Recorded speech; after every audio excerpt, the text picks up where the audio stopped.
Welcome in to the second installment of the DNVR Avalanche season preview, looking at the Colorado Avalanche players. This time going into the defense, brought to you by Hassel Cattle Company. Use code DNVR20 to get 20% off your order at hasselcattlecompany.com. Rudo, would you say that this is the meat of their lineup?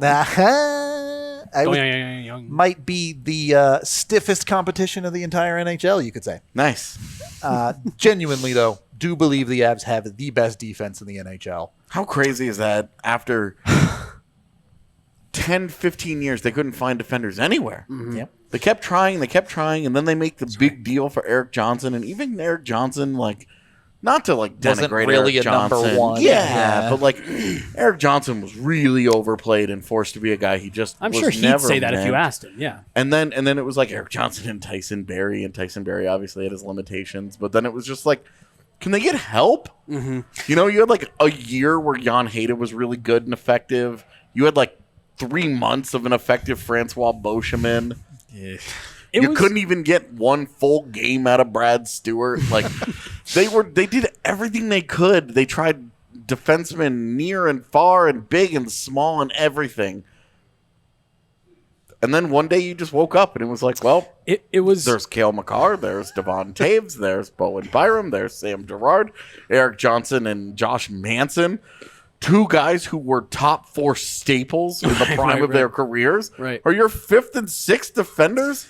Girl, please. It all changed in the 6 months after the 48-point season ended. They doubled down in rounds 1 and 2 of the draft, Cale Makar, Connor Timmins, and then they made Sam Girard the centerpiece of the Matt Duchene deal. And then I think, was it the next year, the following year, they followed that up with drafting Bowen Byram. 2 years later. 2 years later. Yep. They drew a hard line in the sand after that 48-point season. They said, we are rebuilding this defense. We are focusing on rebuilding the defense. And then you draft Bowen Byram, and then the next year you go into the draft, you draft Drew Hellison, you draft Justin Barron. Mm-hmm. And Sean Barron's after that. And then after that, you trade Ryan Graves and you draft Sean Barron. Right. And you're just gravy train, baby. Yeah. Just keep it rolling. Young defenders just all of a sudden falling. And all these guys have up to this point in their careers. And from Colorado's perspective, Barron and Hellison hit. Yeah. Because they turned them into Stanley Cup winning assets. Yep. 100%. And whatever happens to Sean Barron's, and when I say that, and he's just going to be the next great Avs puck-moving defenseman because Sean Barron's is the shit. I want to give Megan an opportunity to recant on Igor Shesterkin being the best player in the world. Is it actually Cale Makar? Great question. Ooh. See, I saw that little red light over Sean there. Classic Allie, just making sure that Megan can't be heard. Kept Megan silent. Trying to silence Megan at all turns. Again. Kept her off the Alex Newhook show. Told her to get out. Kicked her off of that show, and now this? Kick rocks, yeah. And you killed the camera. Right. What a show. As we're sitting here... All right. As I was saying, Megan, is Cale Makar the best player in the world? It's Sean Barrett's. It's hard to say no. It seems like you're having a hard time with it. Yeah, I was going to say. Well, because I really did. I said Shesterkin was. So it's really, I'm going against myself here. But it's really easy to say that Cale Makar is the best player in the world. And I think another season of Cale Makar solidifies that. Look, I'm the one that made the argument for it on that show that we did. And it's really easy to look at Connor McDavid and say that he is. It's very, very, very easy to do that.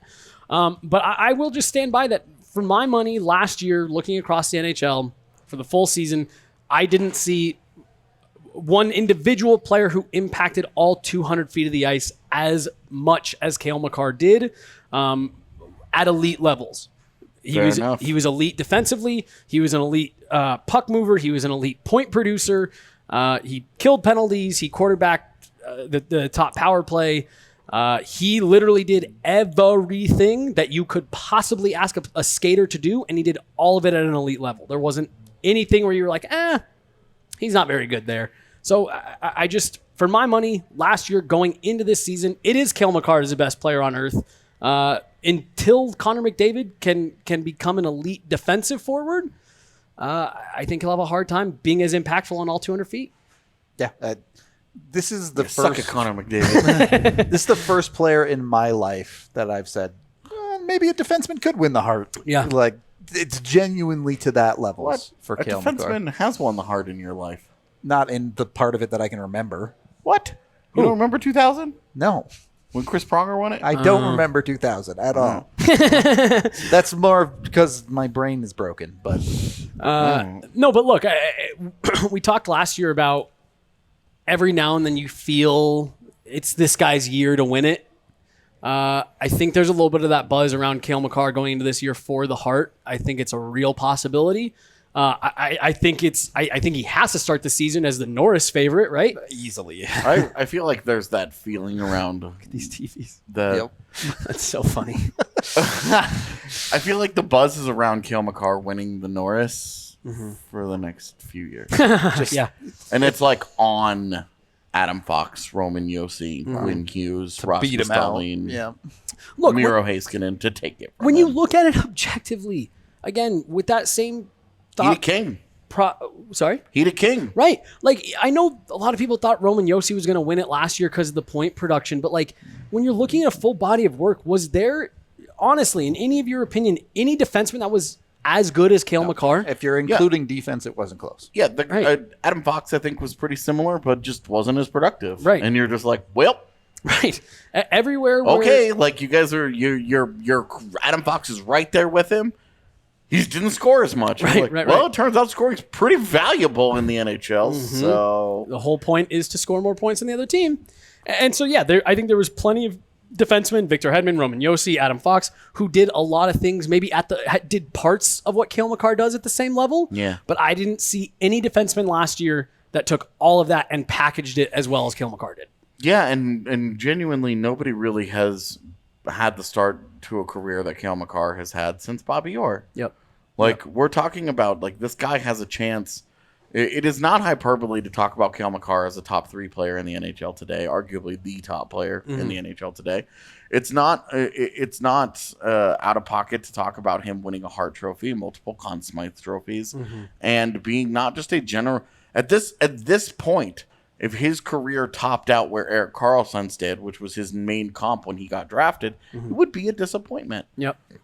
Because, and in a way, it has already surpassed I was going to say, I actually because think of the peak cup is and the already Conn passed. Smythe. But you're talking about Erik Karlsson was like the defenseman that defined a generation. And now Cale Makar already is that. Yeah. Cale Makar is certainly in that group of this gen. He's at the head of an elite Yep. group of young defensemen that is just absurd. But he is also on his way. He has put together an early resume that suggests that he's not only going to have a Hall of Fame career, but finishes a top Be 2 one or of the 3 great all-time. defensemen Yeah. Ever. You're going to put him next to Bobby Orr and Nick Lidstrom and Ray Bourque types, where you're just like, look, this is. It's not unreasonable to have that kind of conversation and say this could be the kind of future that he has. Well, I think the basis for that argument is, look, if you know something happened and he didn't play any more hockey, never played an NHL game, he has an argument for a Hall of Fame career already. I love this conversation because that's what I put for his worst case scenario. There is none of us can even conceive. If Cale Makar is stepping on the ice, he's great. Yep. Yeah. There isn't a world where you're like, oh, Cale Makar has a 40-point season. Right. Yeah, in 50 fucking games. Like, the only thing that can stop him is a physical limitation. Yep. And I don't want to say the word because it just feels gross to talk about with Cale Makar. Yeah. But seriously, again, I'm not, by no means is it cut and dry, but I think you at bare minimum, I think Cale Makar has a legitimate argument for being right now, today, what is it? October 7th, 2022, the best player on the planet. I know we're making that argument. The other thing I want to talk about with Makar, Megan, do you think he's the most important player on the Avalanche today? It's a great question. Yeah, it is. Poor Megan. Yeah, I feel like We're giving you the hard balls today. Easy question. Is Cale Makar good? And we're like throwing a bomb in there. Trial by fire. I'm just trying to think of who I would rank above him, and it's obvious things like, well, a McKinnon or a Landeskog type. Georgiev. Yeah. Goaltending's important. Yep.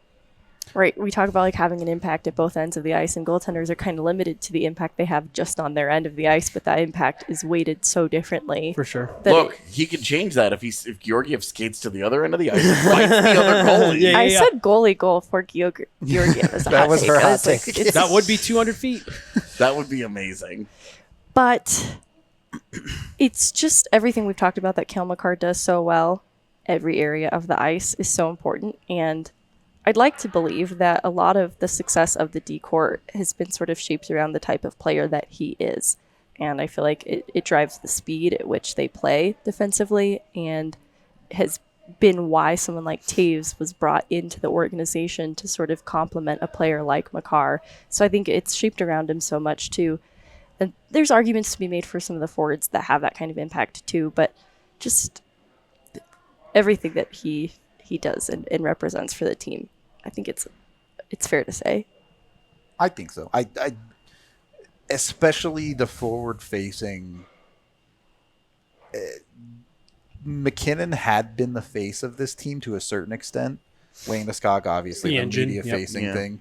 But Cale Makar is kind of coming into all of those roles on this hockey team. Yeah, I think he's what takes the Avalanche from good to great, and maybe even great to elite. Sure. Yeah, he Makar to me has a little bit of that, like, and I know it's hard to compare across sports, but like a little bit of that Peyton Manning aspect where it's not just the elite play, but it's the way that he handles himself. The presence.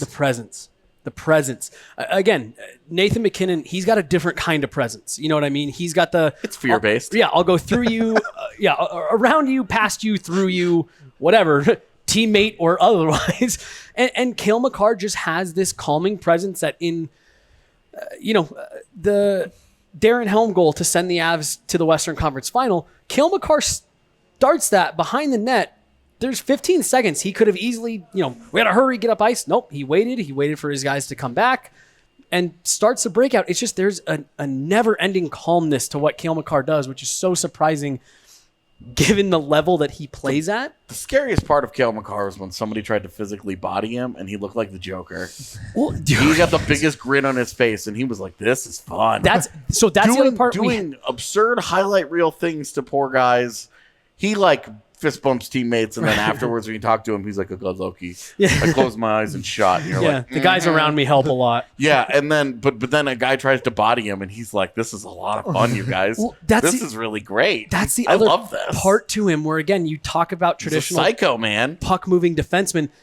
He is not afraid to throw it around, and he will drop guys. Yeah, yeah. Like the Arizona hit where he I'm backskating, psych him right in your face, and who was it? Anton Roussel.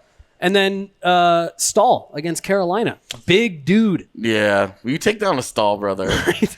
And I mean, flattened him. He's got that physical edge that, again, you talk about your Roman Yossi's, your Adam Fox's, just another area where he separates. We do need to move on from the top alien to the top human. I was going to say, we said how we had nothing to say, but there's actually so much to say about Cale Makar. We could have done our own video on it. Top human time. Top human time. Megan, hit you with another hard-hitting question. Which part of Devon Toews' game is better, his offense or his defense? I'm going to give him an edge defensively. I mean, both areas are such a strong side for him, but I think it has been a benefit, the way that I talked about Makar's influence over how the D-Corps is constructed. I think what Toews has brought defensively to the organization has been one of his strengths. Devon Toews may have the best stick in the NHL. Genuinely. Offense and defense. The way he moves the puck up ice, he finds seams, he can make a great stretch pass. And then I swear that dude's playing with 4 sticks sometimes because they're in every lane. The one thing about Devon Toews' game that I think maybe gets underappreciated a little bit is that what the Avs ask of him is perfect. It's the perfect utilization of a player's strengths and weaknesses where the Avs are like, hey, we want you to do these things. And he just goes, I happen to be awesome at all of those things. So that's a really good fit.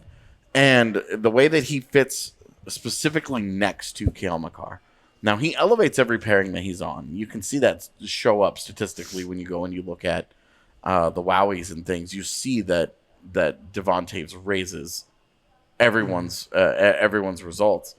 But the way that he helps maximize Makar, because Makar trusts saves, he knows that Toews is going to make the smart play and be in the right place and do all the right things next to him. And when we talk about how good Bowen Byram is going to be, and Bowen Byram may be ascending to that top role and all that, he's got to get through a pretty good damn player in Devon Toews, who has shown himself to be a top 10 defenseman in the NHL.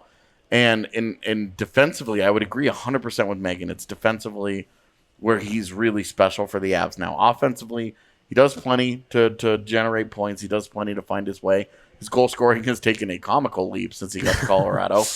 But it's defensively and next to Cale Makar, the way that he helps arguably Colorado's best player be even better and separate more is the way that they work together, because hockey is a team sport and individuals can't carry alone like that. You need a guy that can play next to him. And playing next to a guy like Makar can be difficult because he is such a madman that gets up the ice as aggressively as playing he does. with elite players is its own skill set. Yeah, and we have seen Devon Toews not only adapt, but make that role his own, where it's going to be a very real challenge for Bowen Byram to ascend that throne. And I love that you brought this up, because Devon Toews' ceiling is just absurdly high.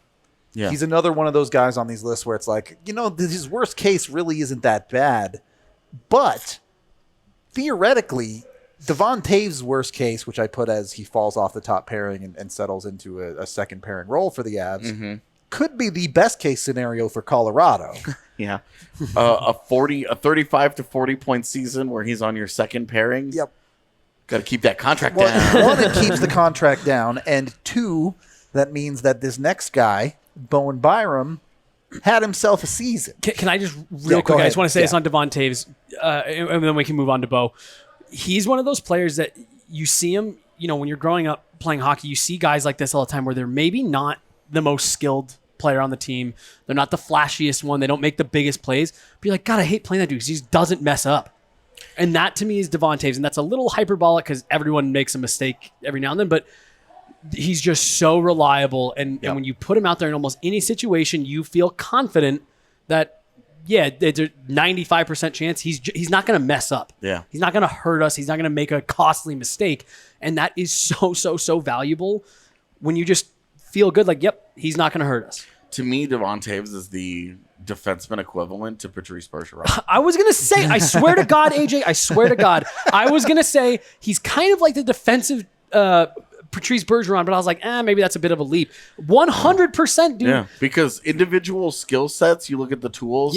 There's nothing that really jumps out at you. I was going to say that, and I should have. Nothing that jumps out at you, but it's the IQ, and it's an underrated skill set. In this case, how aggressive and how effective he is with the stick in the lane. 100%, dude. Those, when you combine a guy that just makes all the right decisions and is in the right position all the time with an underrated skill set like stick ability on defense, you just have a really effective player. Yeah. And then everything else, it's not like he's a bad skater. It's not like he's a bad shooter. It's not like he's a bad passer. He's good at all those things. But you wouldn't look at any of those tools individually and say, oh, he's elite at this. He's elite at this. He's elite at this.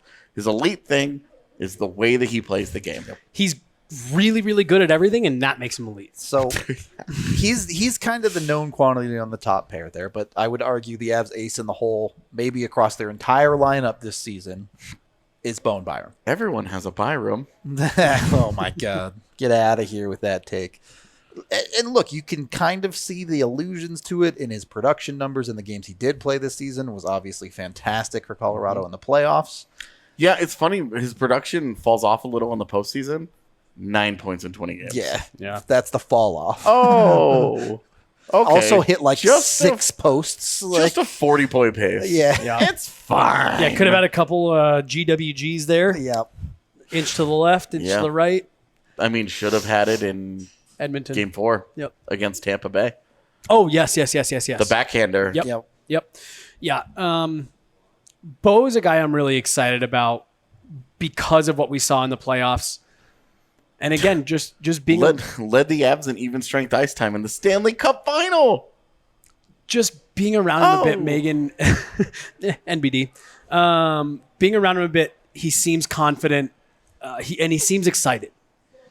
Talk about it a lot. His rookie year, he did not look like he had that, kind of swagger. Yeah. I hate using that because people, I think, way overvalue swag for a player. But he didn't have that confidence, and that's so much of Bowen Byram's game is having that confidence and being in guys' faces and jumping up ice.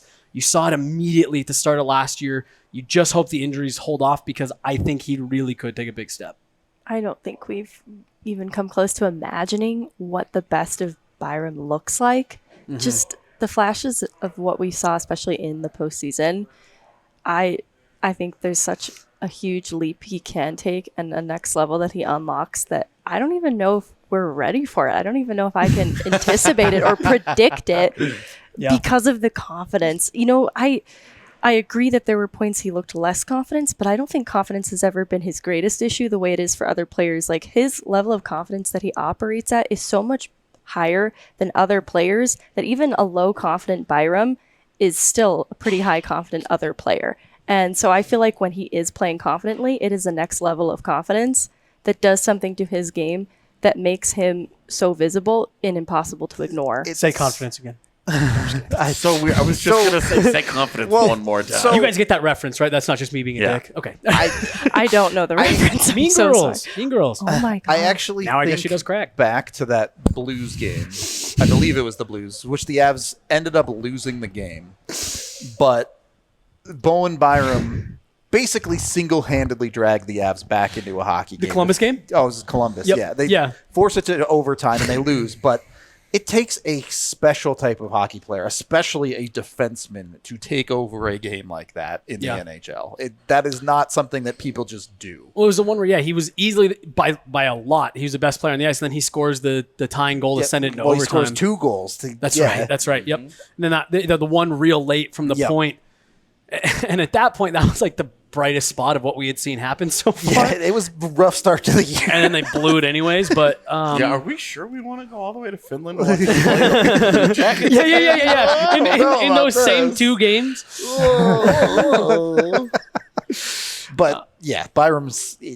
I do think Colorado sort of knows, but I think nationally people don't realize how special this kid is. And I honestly no. Nationally, no. Yeah, that's what I'm saying. I say they don't know. Absolutely not even close are people buying in. No, you know who's buying into it is the analytics community. I was going to say the Chicago Blackhawks are sweating bullets hoping that he doesnesn't pan out. Yeah, I mean, that was Stan Bowman missing on that was a fireable offense in and of itself. Yeah. Jesus. I'm honestly with Megan. I think I'm good to move on from Byram because I don't even know if I can wrap my head around what his ceiling is this year. It's a great point. We really don't know. We just know it's special. Yep. We'll leave it there. On to a guy who we're hoping can get back to his best game in Sam Girard. Fully recovered from the injury in the playoffs. Looks good in the preseason. But we saw all of last year him never quite find his stride. So what's it going to take for him to get back there this year? I think just a return to health, and I think it would really, really, really help him to have a steady partner, consistent job. Every day he shows up to the rink and he knows he's going to play next to Josh Manson, or he knows he's going to play next to Erik Johnson or whatever. And he understands, okay, these are the units that I'm going to be on. This is what I'm going to be. This is what I'm going to be a part of. And he just gets to be Sam Girard. Yep. He doesn't have to worry about trying to elevate. He doesn't have to worry about trying to keep up. He doesn't have to do any of this stuff, right? Just go be Sam Girard.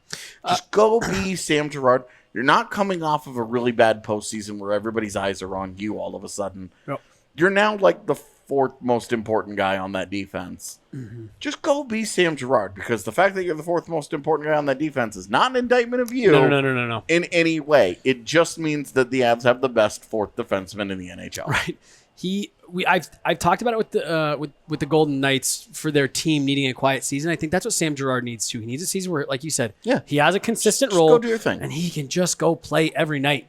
He can just go play. He have a consistent-ish partner with Jared Bednar. There's no real consistent pairings, but just this is your role. You do it well. He's a phenomenal skater.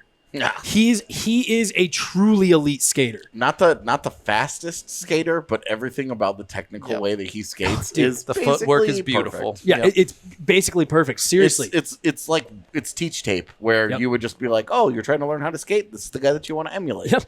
And he's somehow the second best skating defenseman on the Avs team. Maybe third.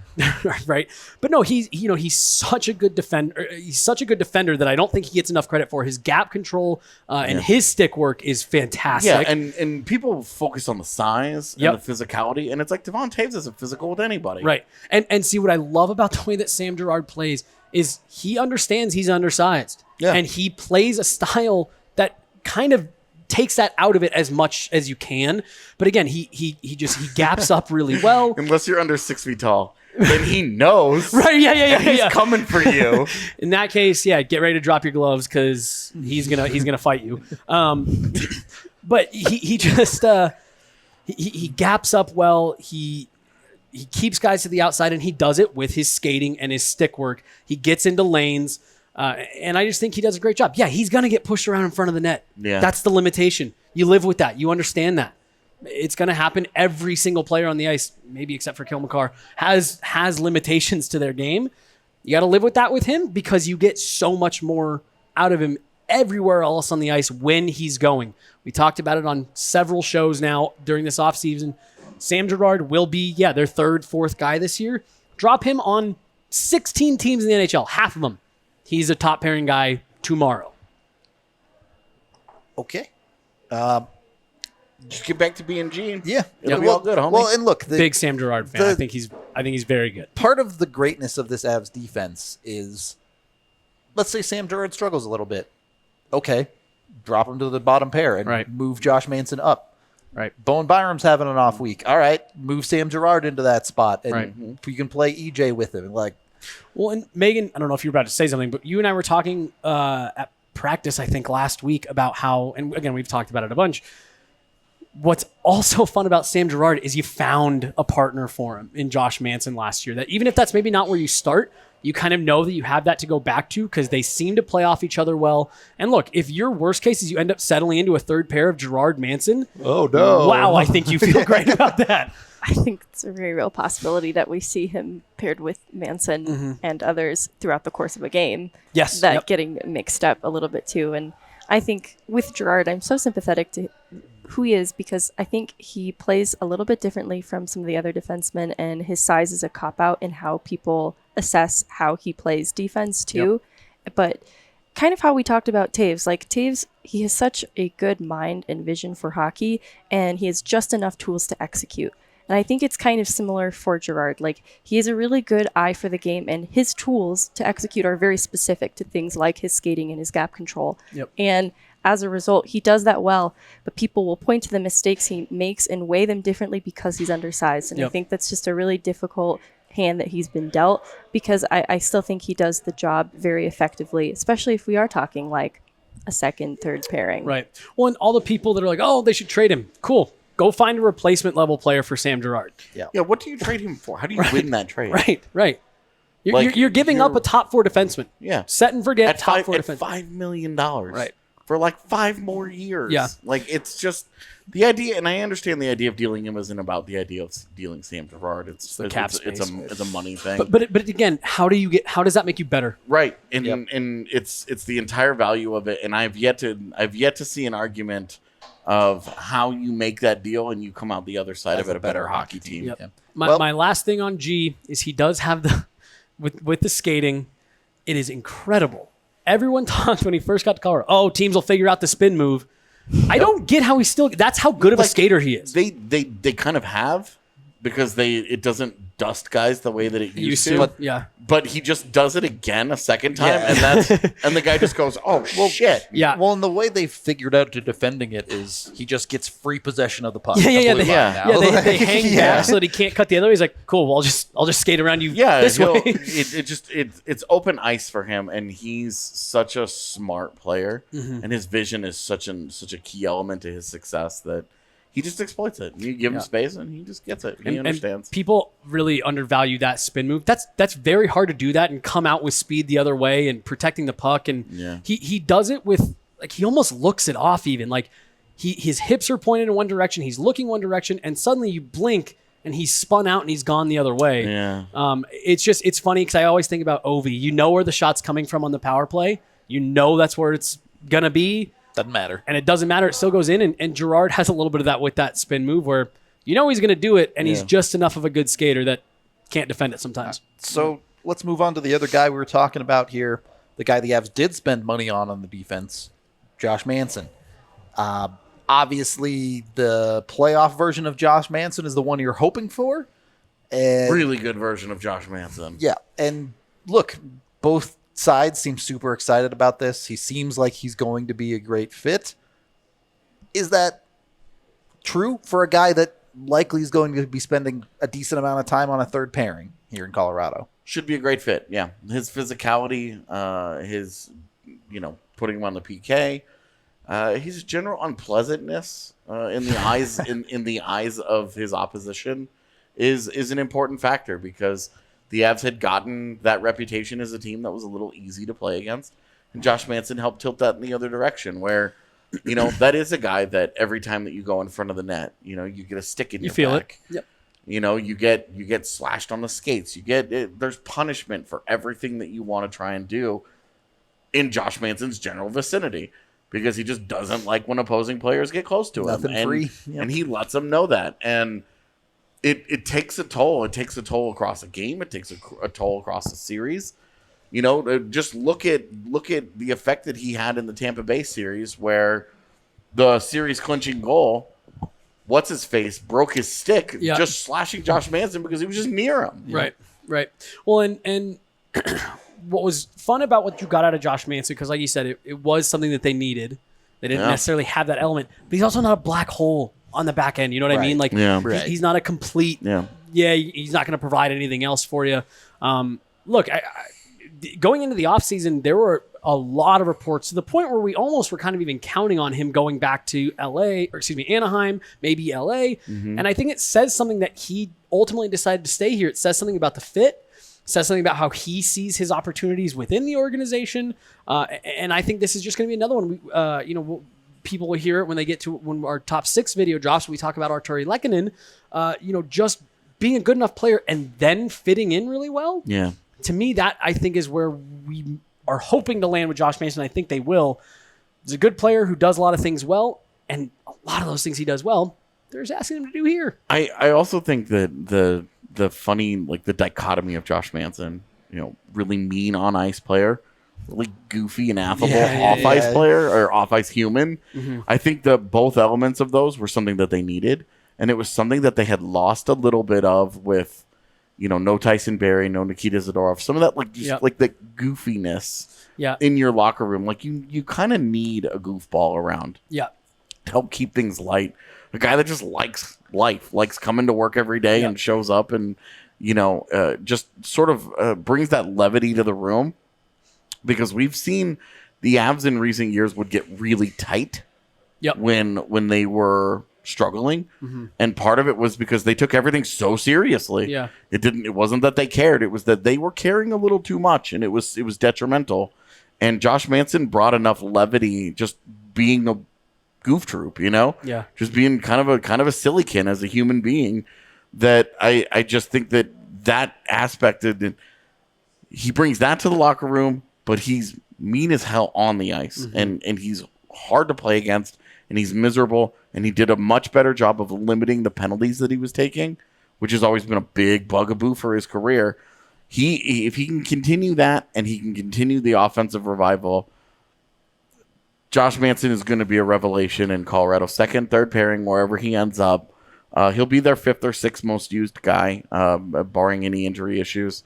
And he should be much more effective than the guy that he was at the end of his Anaheim tenure. I think, too, that's why I don't have concern about role with Manson. I think he's happy to play hockey here because he gets to play hockey a little bit differently and lean into a different side of his game. And you see it in how he plays. He looks happy to be playing hockey. So I think that he's going to embrace whatever role that the Avs use him for, and they rely on their D heavily as it is. So I don't think he's going to be really limited either in what he's able to do, and I think he's happy and looking forward to that. Okay, so we can move on to the last guy, which is Erik Johnson, and I really don't think we have a ton to say here. EJ's, if he's willing to pull himself away from being the unofficial keeper of the cup, at least, if he comes back and actually plays hockey, very little is going to be asked of him. Stay healthy, be a veteran defensive D, go win another cup, and retire. Amazing. Yeah, that's where I'm at with EJ. His best hockey, in my opinion, that we have seen him play since he arrived in Denver were rounds 1 through 3. Not that he was bad in the cup final, but I just thought his game was really elevated earlier in the playoffs. And look, I think he did kind of get a new shot in the arm this summer after the cup win. He told us on media day, I didn't know how I was ever going to get ready to play again. Like, it was just so awesome. But then he said, look, then once things started getting real and the season started getting close, I've never been more excited to start a season. I think he's going to have some jump. Again, the weight, the pressure, there's no pressure for Erik Johnson anymore. This isn't like me dogging on him, but we mentioned it earlier. He came here to be a number one. That's when he was traded here. Never maybe quite got there. Was maybe a little overcast in his role. Doesn't have to deal with that anymore. He can show up, be a third pairing guy, chip in here and there, kill penalties, and be part of a great, really fun team and be a good part of the depth. And I think that's all you're looking for out of EJ. Yeah. Yep. I think we've talked about that identity crisis too, like what he was projected to be earlier in his career, and when he tries to play to meet that is when he sees the most mistakes. And 100%. if he keeps it simple, I think it's going to be fine. Yep. All right. Well, we'll keep it simple by wrapping up this video. That is the full preview of the Avs decor. Hope y'all enjoyed that one. We still have the forwards to come, so be sure to like and subscribe here on YouTube so you can tune into those in the coming days. We appreciate all of y'all, and we'll talk to you in the next one.